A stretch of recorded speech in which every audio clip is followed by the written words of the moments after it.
بسم اللہ الرحمن الرحیم۔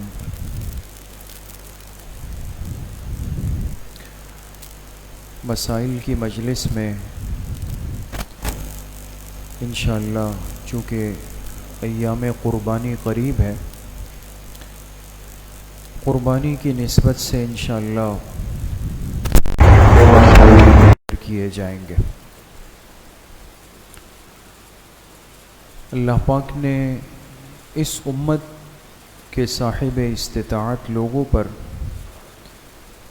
قربانی کے عمل کو واجب کیا ہے، اور اس کے لیے جو وقت طے کیا ہے، مقرر کیا ہے، وہ ذوالحجہ کے مہینے کے 3 دن ہیں، یعنی 10، 11 اور 12 ذی الحجہ۔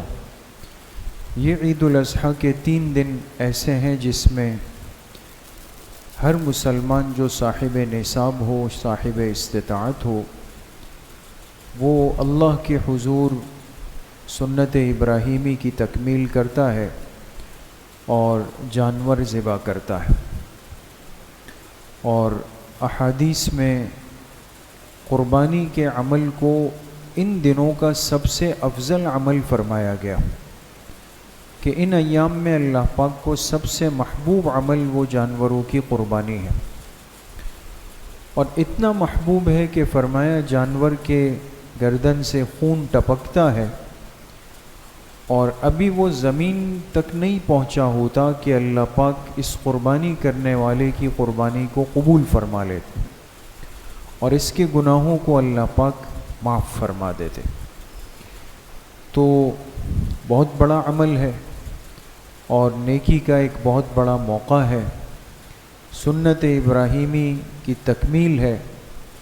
آپ علیہ الصلاۃ والسلام نے خود پوری مدنی زندگی میں قربانی کا خاص اہتمام فرمایا ہے، اس لیے ایک صاحب استطاعت مسلمان کو قربانی کے عمل میں ہرگز سستی نہیں دکھانی چاہیے، بلکہ خوب طیب نفس، دل کی رضامندی کے ساتھ، دل کی خوشی کے ساتھ انسان اچھے انداز سے اچھے جانور کی قربانی اللہ کے لیے پیش کرے، یہ اللہ پاک کو بہت زیادہ محبوب ہے۔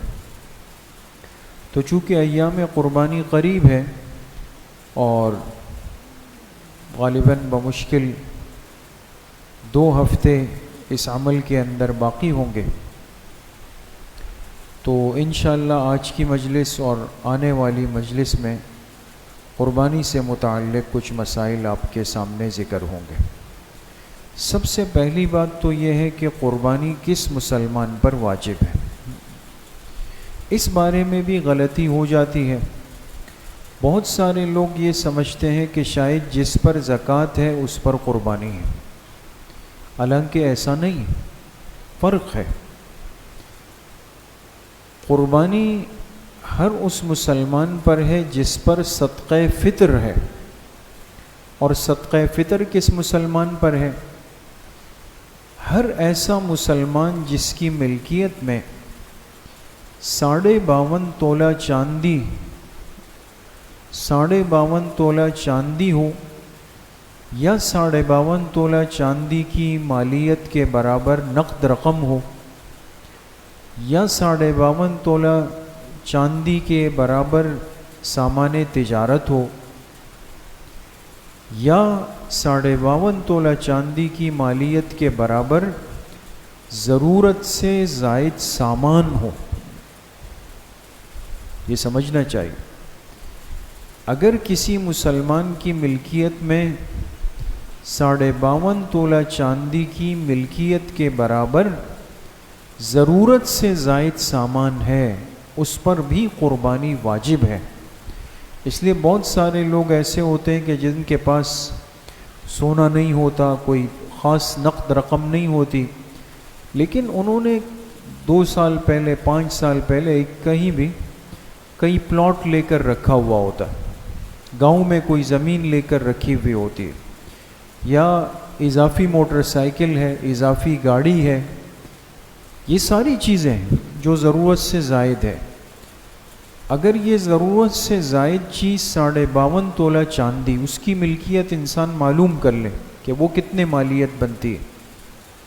اب مثال دے رہا ہوں، حتماً نہیں، مثال کے طور پہ اگر 52.5 تولہ چاندی وہ 1 لاکھ روپے کی ہے مثال کے طور پہ، تو اگر کسی کے پاس 1 لاکھ روپے تو نہیں ہے، لیکن اس نے کراچی کے اطراف میں کوئی پلاٹ لے کر رکھا ہوا ہے 5 لاکھ روپے کا، وہ وہاں پڑا ہوا ہے، ظاہر سی بات ہے وہ ضرورت سے زائد ہے، لہذا اس شخص پر قربانی واجب ہوگی. یا کوئی شخص ایسا ہے کہ جس کے پاس ایک موٹر سائیکل تو وہ ہے جو وہ چلاتا ہے ریگولر اپنے کام کی، ایک نئی موٹر سائیکل اس نے بلڈنگ کی پارکنگ میں کھڑی کی ہوئی ہے جس کی مالیت 1.25 لاکھ روپے 1.5 لاکھ روپے، ضرورت سے زائد ہے اور 52.5 تولے چاندی تک پہنچ رہا ہے، قربانی واجب ہو. اسی طریقے سے مستورات کے پاس زیورات رکھے ہوئے ہوتے ہیں اور وہ کوئی حساب کتاب زکوٰۃ دے دی، قربانی کی طرف توجہ ہی نہیں جاتی، تو ساری چیزیں سمجھنا بہرحال ضروری ہے، احتیاط کرنی چاہیے. اور کسی کو اگر سمجھ نہ آ رہا ہو تو وہ سمجھ لیں اس کو علماء سے کہ آیا مجھ پر یا میری اہلیہ پر یا میری بچیوں پر، میرے بیٹوں پر، ہم پر قربانی ہے نہیں ہے، کن کن پر ہے. تو یہ مسئلہ بہرحال بہت اہمیت کا ہے. تو جس پر قربانی ہو اور پھر وہ قربانی نہ کرے، حدیث پاک میں بڑی سخت وعید ہے. آپ نے فرمایا ایسا شخص ہمارے عیدگاہ کے قریب بھی نہ آئے، قریب بھی نہ پٹکے. تو اس کا خیال کرنا چاہیے. اچھا، اسی طریقے سے ایک مسئلہ یہ سمجھ لیں کہ جو بندہ چاہے وہ مرد ہو چاہے عورت ہو، جو خود صاحب نصاب یا صاحب استطاعت ہے، اس پر اپنی طرف سے قربانی کرنا واجب ہے، لیکن اس کے ذمے یہ لازم نہیں ہے کہ یہ اپنی بیوی کی قربانی بھی یہی کرے گا، بیٹوں کی قربانی بھی یہ کرے گا، بیٹیوں کی قربانی بھی یہ. جو خود صاحب نصاب ہے ان کے ذمے قربانی ہے، جو خود صاحب نصاب نہیں ان کے ذمے قربانی بھی نہیں. تو بعض دفعہ کیا ہوتا ہے کہ والد کے پاس اسباب نہیں ہیں، اب وہ کاروبار میں نہیں جاتے، دکان نہیں بیٹھتے، پیسے نہیں ہیں ان کے پاس، بیٹے سنبھال رہے ہوتے. تو بیٹوں کے پاس نصاب پورا ہے، والد کے پاس نہیں ہے، تو بیٹے کیا سمجھتے ہیں کہ شاید والد کی طرف سے کرنا ضروری ہے، تو لہٰذا اپنی نہیں کی، ان کی ان کی نیت کی. جن کے ذمے نہیں تھی ان کی طرف سے کر لی، وہ نفلی قربانی ہو گئی. خود اپنے ذمے واجب ہے اس کی طرف توجہ نہیں دی، گناہگار ہو گئے. خیال کرنا چاہیے. اسی طریقے سے جو بچے بالغ ہیں گھر میں یا نابالغ بچے ہیں اور ان کے پاس استطاعت نہیں ہے، نصاب نہیں ہے، تو ان کی قربانی بھی ذمے پر نہیں ہے. ہاں، چونکہ ہمارا ایک معاشرتی ماحول، ایک ملکی ماحول ایسا ضرور ہے کہ ہمارے ہاں جو لوگ صاحب استطاعت ہوتے ہیں وہ ایک بڑا جانور لے آتے ہیں اور پھر اپنی بیوی کا، بیٹوں کا، بیٹیوں کا، مرحوم کسی کا بھی، اور مناسب ہوتا ہے تو موقع مل جائے تو جناب نبی کریم صلی اللہ علیہ وسلم کی طرف سے وہ سب کی نیت کر لیتے ہیں. بہت اچھی بات ہے. اگر کوئی استطاعت رکھتا ہے اور وہ ایسا کر لے کہ اپنی بالغ اولاد کی طرف سے کر لے یا نابالغ بچوں کی طرف سے کر لے، ہو جائے گی، ثواب ملے گا. لیکن ایسا کرنا اس شخص کے ذمے لازم نہیں، اس کے ذمے اپنی قربانی کی فکر کرنا لازم ہے کہ وہ اس کو بر وقت ادا کر دے. اسی طریقے سے جو مسلمان حالت سفر میں ہے، مسافر ہے، یاد رکھیں کہ مسافر پر قربانی واجب نہیں. اور مسافر کون ہوتا ہے؟ جو اپنے شہر کی آبادی سے 78 کلومیٹر دور جانے کے ارادے سے نکل گیا ہو. اپنے شہر کی آبادی سے 78 کلومیٹر دور جانے کے لیے نکلا ہو اور جہاں جا رہا ہو وہاں اس کا 15